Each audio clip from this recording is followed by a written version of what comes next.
lo que os propongo en el día de hoy es que hagamos un pequeño recorrido. He tratado de encapsular en tres grandes objetivos algunos elementos que me preocupan particularmente de la alternativa a este modelo, que son los que planteo allí. En primer lugar, cómo atrincherarse, cómo blindar, digamos, derechos que ya están establecidos y que en este momento corren el riesgo de ser vulnerados o están siendo abiertamente vulnerados, y al mismo tiempo expandir los ámbitos de protección en algunas, sobre todo en algunos ámbitos en donde realmente el modelo de protección que tenemos refleja mejor un mundo de hace 50 o 60 años que la realidad de la movilidad humana vulnerable en este momento, ¿no? El segundo elemento tiene que ver, como os decía ayer, con el grueso de las personas que se mueven a lo largo del planeta, que son los trabajadores y sus familias. Tenemos la necesidad de, por un lado, racionalizar el modelo de movilidad laboral y, por otro, de dignificarlo. Y yo creo que vamos a poder dar algunos ejemplos muy cercanos en este momento y en fin, muy ligados a la actualidad, ¿no? Y el tercer elemento, que es un elemento que me preocupa a mí particularmente, y como estoy seguro os preocupa a muchos de vosotros y vosotras, es lo que tiene que ver con el impacto sobre el desarrollo. Yo entiendo que un ministro de Migraciones en Europa a lo mejor no se tiene que preocupar por eso, pero creo que, como os decía ayer, es posible, es posible vincular los diferentes. Creo que hay un micrófono abierto de alguien de nosotros por ahí. Os pediría que lo miréis porque se oyen algunos ruidos. Pero os decía que es posible considerar los intereses de todas las partes involucradas. No solo nos interesa lo que piense el país de destino, que es habitualmente el que define, digamos, las reglas. No solo nos interesa lo que busca el trabajador migrante que se desplaza, sino que nos interesa también qué efectos tiene eso en el país de origen, ¿no? Qué oportunidades y qué riesgos genera la migración para los países de origen. Y por lo tanto, vamos a hacer alguna referencia, aunque sea rápida, a esos asuntos, ¿no? Y además de hablar de los objetivos, es decir, además de hablar de lo que nos gustaría la reforma, vamos a hablar de cómo es posible llegar a esos objetivos. Y aquí me gustaría referirme fundamentalmente a tres grandes frentes en donde yo creo que este debate se determina, ¿no? El frente político, la idea de generar una alianza pro reforma que vaya más allá de los sospechosos habituales, de quienes están de acuerdo con nosotros, es decir, la posibilidad de hacer una gran coalición de cuñados que se unan a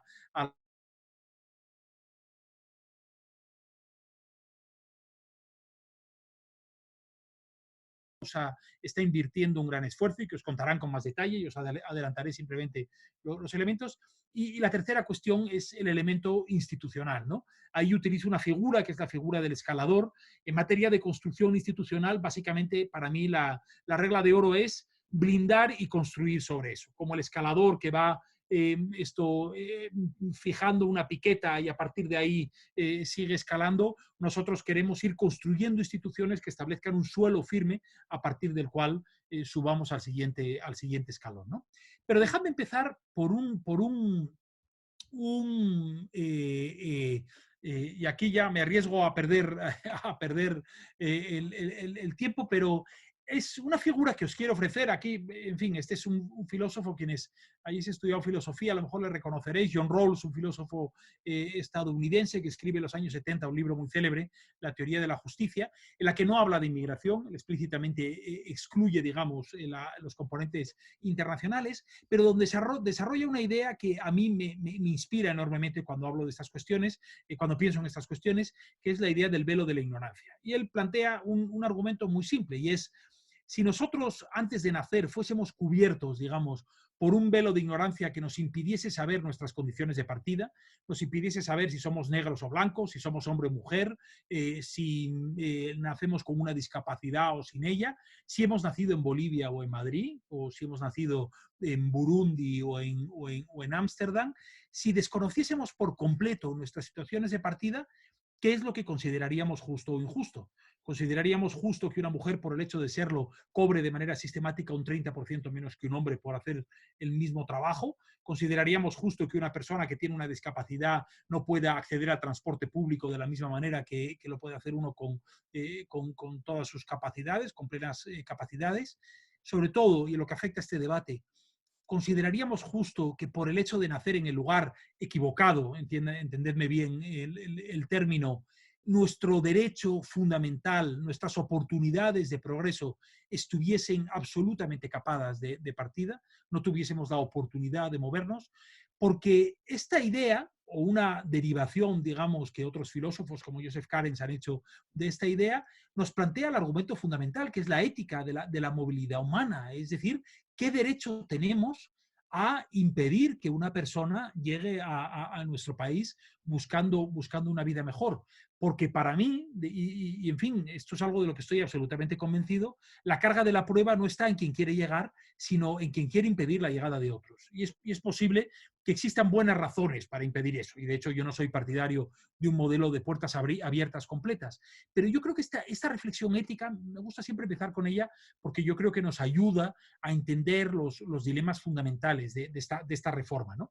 Ahora, os pido que dejemos toda esta reflexión ética a un lado, que dejemos nuestra ideología, que dejemos nuestras emociones a un lado y que planteemos un debate que en realidad puede ser un debate perfectamente racional, un debate más frío que todo eso, y que vayamos entrando a las cuestiones de las que estamos hablando, ¿no?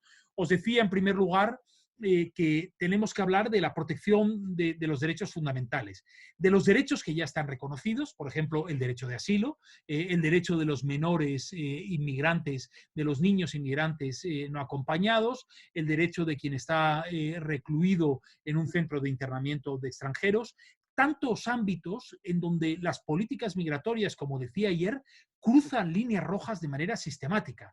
Cuando pensamos en este modelo migratorio, estamos pensando en un modelo basado en una excepcionalidad histérica, en donde los estados y las sociedades llegan a aceptar que es necesario hacer cosas que no admitirían en ningún otro ámbito, simplemente porque tenemos que evitar que la gente cruce una frontera, ¿no? Hay un primer elemento de esta reforma que consiste en no dar un paso atrás, en atrincherarnos en los derechos que ya estaban establecidos, ¿no?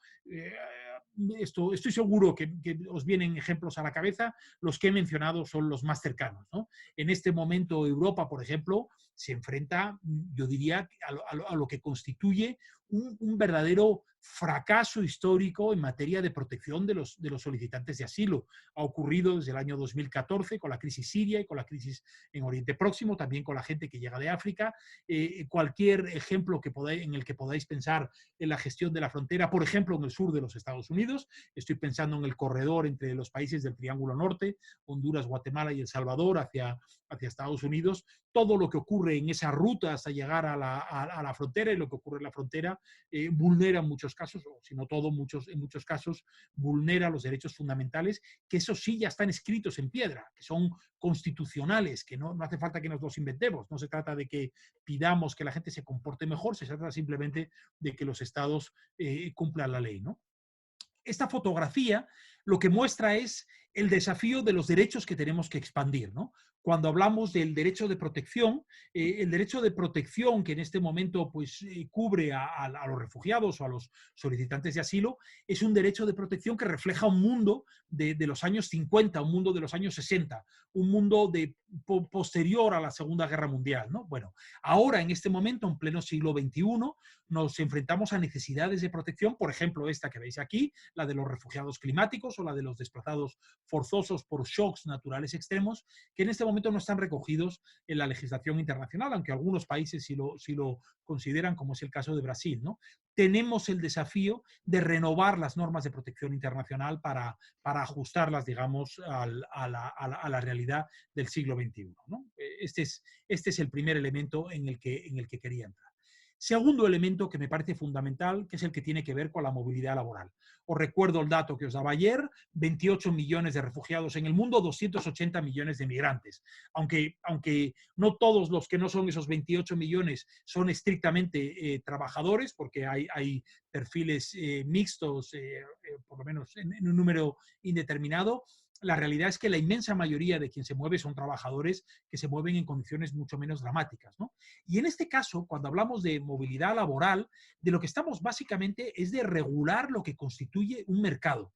Y aquí, en fin, ya no os veo, pero puedo imaginar bastantes cejas levantadas cuando hablo de la inmigración como un mercado, porque siempre que se utiliza este lenguaje un poco utilitarista o mercantilista, pues, en fin, sobre todo quienes venimos o quienes nos hemos criado, digamos, en un ambiente más activista, más militante, pues nos ponemos de uñas, ¿no? Pero la realidad es que este es un mercado laboral en el que existe una oferta, la oferta de trabajo de trabajadores extranjeros, y existe una demanda, que es la demanda de trabajo de los países de destino, de las economías de destino.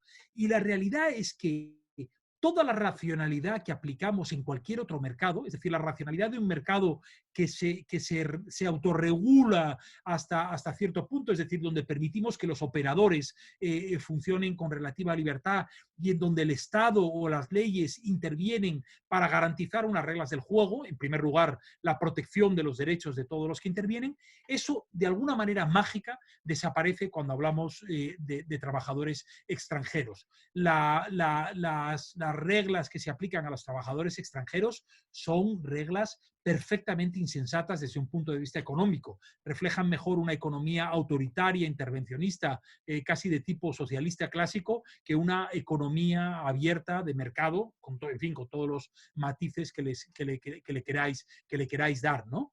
Cualquier persona que se haya visto la necesidad de contratar a un trabajador extranjero, tiene que enfrentarse a una carrera de obstáculos absolutamente intolerable. La posibilidad de un trabajador extranjero de diferentes niveles de capacitación, de llegar a nuestros países, a la región europea, por ejemplo, o a los Estados Unidos para trabajar, es limitadísima, limitadísima. Y eso refleja un sistema que está mucho mejor concebido para detener y para controlar los flujos que para garantizar las necesidades, como digo, de ese mercado de trabajo, ¿no?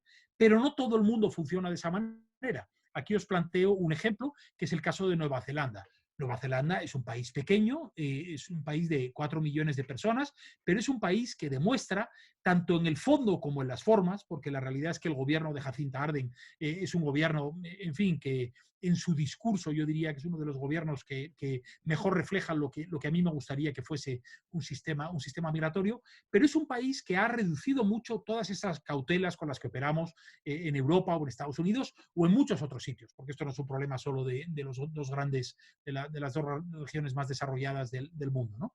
En este caso, el programa de migración temporal de Nueva Zelanda, como veis, aquí hago reflejo, digamos, un gráfico que mide los primeros 5 años de la década pasada, explica cómo ha ido creciendo la migración temporal en Nueva Zelanda por vías que son muy diferentes. Algunas son vías con las que estamos muy familiarizados en España, los Estados Unidos, como la vía de los temporeros, o las capacidades esenciales, es decir, trabajadores de alta cualificación que son necesarios en momentos determinados, pero lo que ha permitido también es que, por ejemplo, los estudiantes dediquen una parte de su tiempo a trabajar y, por lo tanto, a financiar su tiempo, que la gente, por ejemplo, la figura de los mochileros que están habituales en Nueva Zelanda, dediquen una parte de su tiempo a trabajar y otra parte a hacer turismo, la reagrupación familiar con derecho a trabajo, es decir, han reducido las cautelas del programa y hay una mayor movilidad, una mayor flexibilidad que hace que Nueva Zelanda obtenga a los trabajadores que necesita, trabajadores que, por cierto, a medida que va pasando el tiempo y que van cumpliendo con las normas, van ganando puntos para quedarse de manera definitiva, si eso es lo que quieren.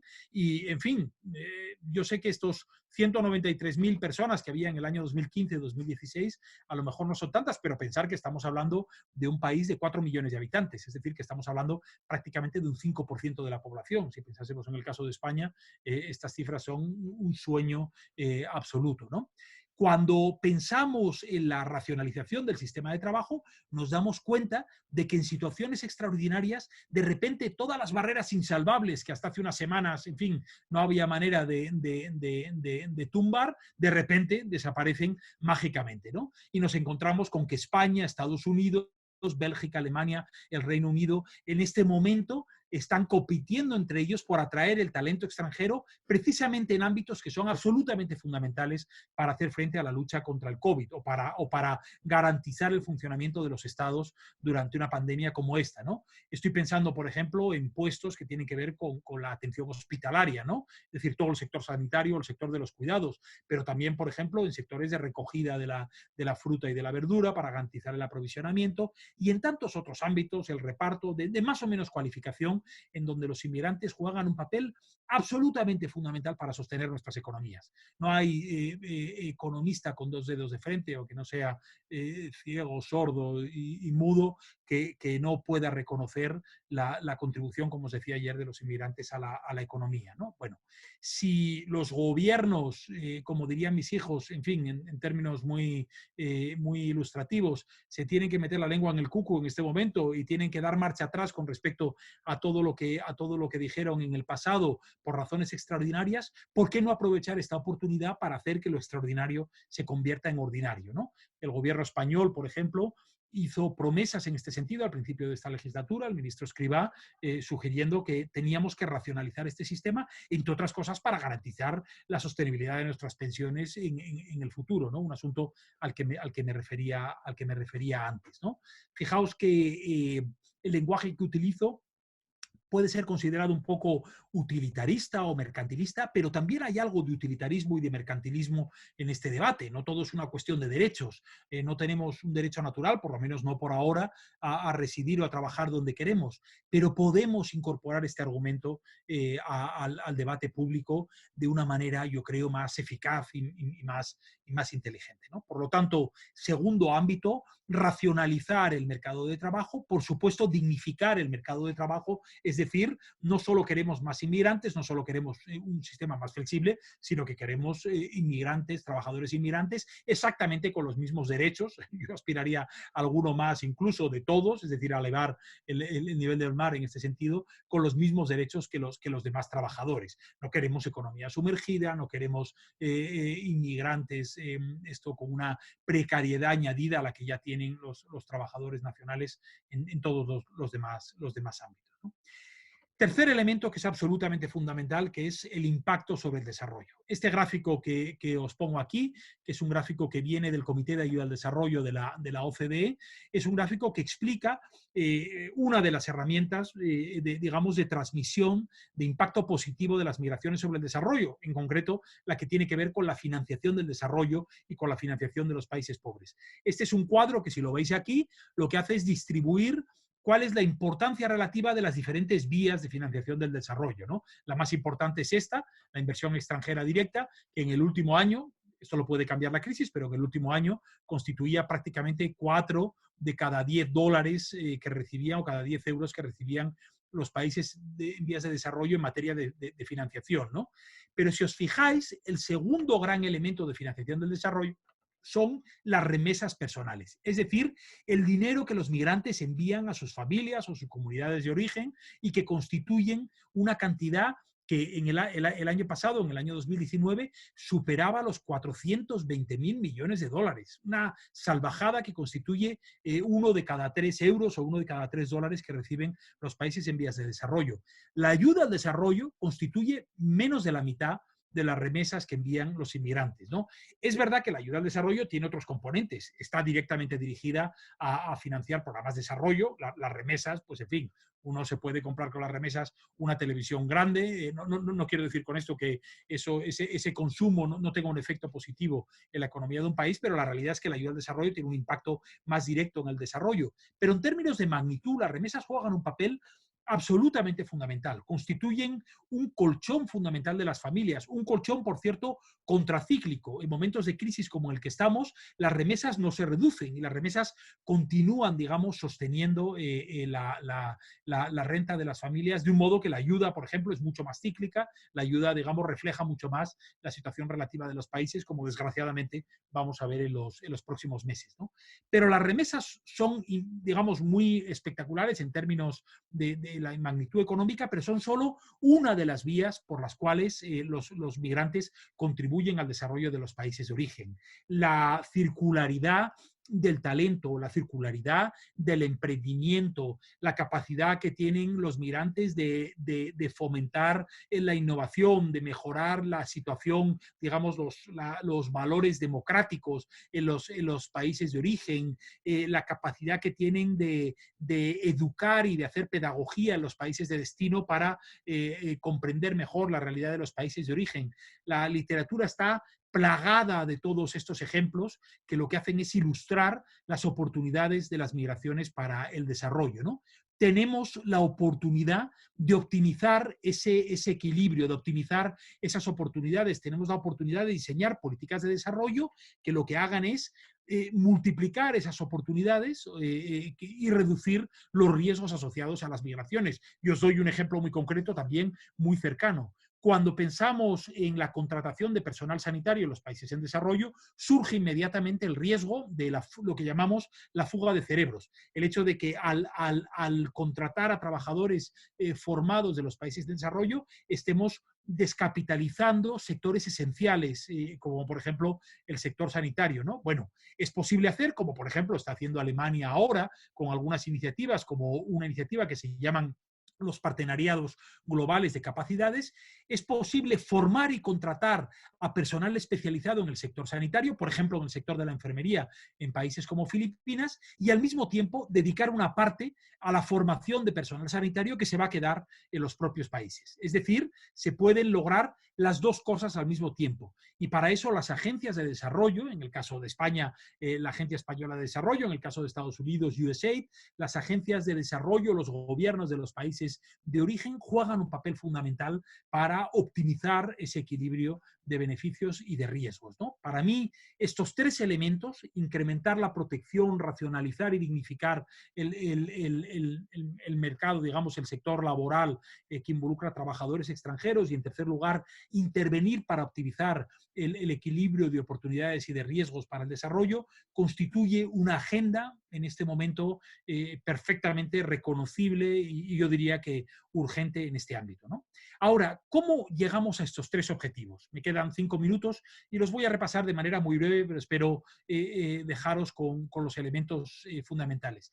El primer frente es político y de lo que habla fundamentalmente es de generar alianzas a favor de la reforma, ¿no? Disculpad que utilice tantas diapositivas en inglés, pero en ocasiones para lo que quiero trasladar está aquí, ¿no? Esta diapositiva corresponde a una organización con la que hemos trabajado y con la que trabajamos desde Por Causa, que se llama More in Common. Es una iniciativa que surge después del asesinato de la diputada Joe Cox en el Reino Unido. Ellos hacen trabajos como estos, ¿no? En países como Grecia, Alemania, Francia, Italia. Lo que hacen es tratar de identificar cuál es la diversidad ideológica de la sociedad y dónde se sitúan, ¿no? Y para, en fin, daros un resumen muy esquemático de sus conclusiones, básicamente ellos han llegado a la conclusión de que las sociedades de todos los países, pero desde luego de estos países en los que han analizado, se dividen en tres grandes grupos. Un grupo de lo que podríamos llamar los oponentes a esta reforma migratoria, grupos nacionalistas que por razones identitarias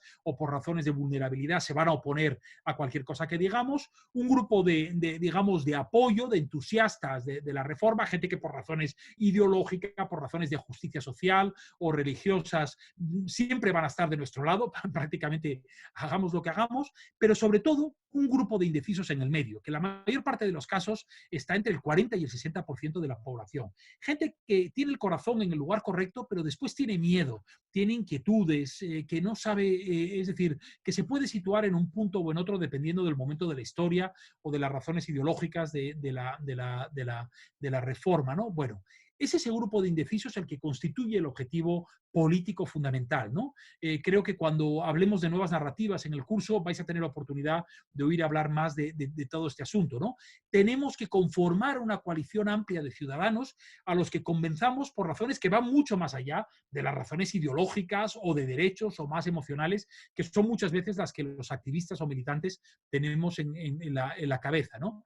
Esto, visto desde otra perspectiva, significa que si tuviésemos que definir, que si tuviésemos que plantear este mapa de actores en donde hay ONGs, hay nacionalistas conservadores, instituciones multilaterales, think tanks, grupos ideológicos como los socialdemócratas o los sindicatos u otros, que se sitúan en este mapa de la pro-reforma o de la anti-reforma de acuerdo a su posición ética o ideológica o de acuerdo a su posición práctica, a sus intereses en juego. Si os dais cuenta, hay sindicatos a los que les puede interesar estar a favor de la reforma, pero hay trabajadores de baja cualificación que tienen miedo a la llegada de los inmigrantes, no porque no simpaticen ideológicamente o éticamente con los inmigrantes, sino porque literalmente los inmigrantes compiten con ellos en esta situación. Entonces están en el lado de la antirreforma, ¿no? Bueno, aquí nuestro objetivo es cómo trasladar a algunos de estos grupos que no lo tienen tan claro.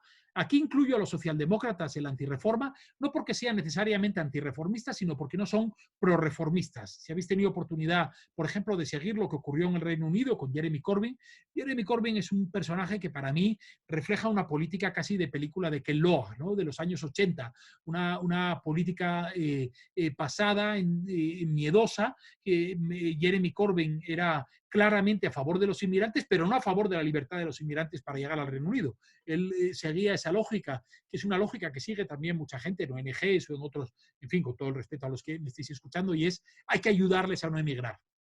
Básicamente mi tesis aquí, hay que ayudarles a que hagan lo que les dé la gana. Hay que ayudarles a que tengan la oportunidad de quedarse, desde luego, pero que también tengan la oportunidad de moverse si eso es lo que quieren, ¿no? Desde el punto de vista de las nuevas narrativas, vais a entrar muy en detalle en esto, pero de lo que se trata no es tanto de influir de una manera racional y a través de tribunas de opinión muy sofisticadas en el país acerca de los beneficios de la inmigración, sino encajar, yo diría que casi de una manera directamente a las tripas, de una manera emocional, con los elementos que pueden hacer que ese grupo de indecisos, digamos, se unan al lado de la reforma, ¿no? En ocasiones hablamos con elementos que apelan a cuestiones que naturalizan el fenómeno de la inmigración, esta idea tan simple de que todos venimos de alguna parte. Yo nací en Oviedo, ahora vivo en Madrid, viví en el Perú durante 2 años, viví en los Estados Unidos, francamente no sé dónde estaré dentro de 5 años. Todos venimos de alguna parte y todos somos el resultado de los viajes vitales que hemos realizado, ¿no? Pero también de cuestiones que son fundamentales. Aquí esta foto tan divertida que mis compañeros de Nuevas Narrativas incluyeron, y es la idea de que francamente no sabes de qué color van a ser tus nietos, ¿no? Ten mucho cuidado con lo que pides para los demás porque a ti te puede ocurrir. 700.000 españoles durante la Gran Recesión se dieron cuenta de que la inmigración no es eso que les ocurre a otros, sino que es algo que nos ocurre a nosotros directamente, ¿no? Todos somos, en último término, migrantes, todos nos podemos ver en esa situación, ¿no? Y el tercer elemento que tiene que ver con la construcción institucional. En último término, si conseguimos ganar la batalla política, si conseguimos ganar la batalla de las narrativas, lo que va a ocurrir es que tenemos que trasladar eso a normas e instituciones que básicamente, en fin, escriban en piedra lo que vamos logrando, ¿no? Y aquí la realidad es que las migraciones son un fenómeno, en fin, perfectamente actual, un fenómeno que refleja el mundo del siglo XXI, pero cuyas normas e instituciones en realidad corresponden mucho más al siglo XIX o desde luego al primer tercio del siglo XX, ¿no? Operamos en un contexto atomizado, hipernacionalista, en donde los países, digamos, los estados-nación conservan un poder que han cedido en muchos otros ámbitos, como el del comercio o como el de la protección de los derechos humanos, la defensa del medio ambiente y casi cualquier ámbito de la globalización en el que podáis pensar, ¿no?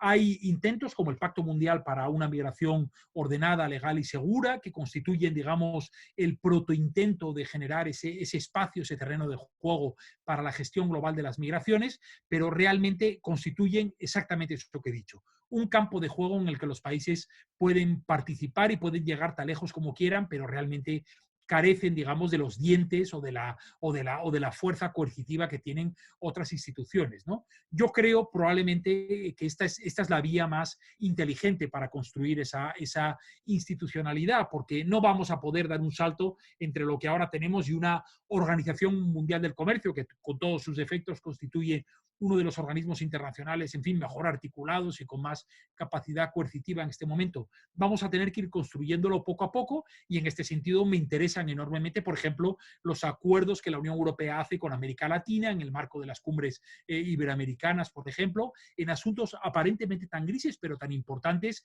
como la portabilidad de los derechos sociales. Que un uruguayo trabaje en España durante 20 años y pueda cobrar su pensión en Uruguay facilita la movilidad de las personas, la movilidad con derechos fundamentalmente, ¿no? También con regiones como África, donde la institucionalidad es más débil, es posible hacer cosas así. Lo hemos intentado con el proceso de Rabat antes de la gran recesión y es posible hacerlo con otros, ¿no? Esta institucionalidad me interesa enormemente porque en último término va a ser el reflejo, digamos, como decía antes, en piedra de los avances que vayamos logrando y nos van a proteger frente a los vaivenes ideológicos que desgraciadamente sabemos que son muy habituales, ¿no? Bueno, cuando son las 19:33, termino, he cumplido estrictamente mi media hora, pero no quiero terminar, primero, sin daros las gracias a todos los que estáis aquí. Voy a dejar la presentación para deciroslo de cara, sin daros las gracias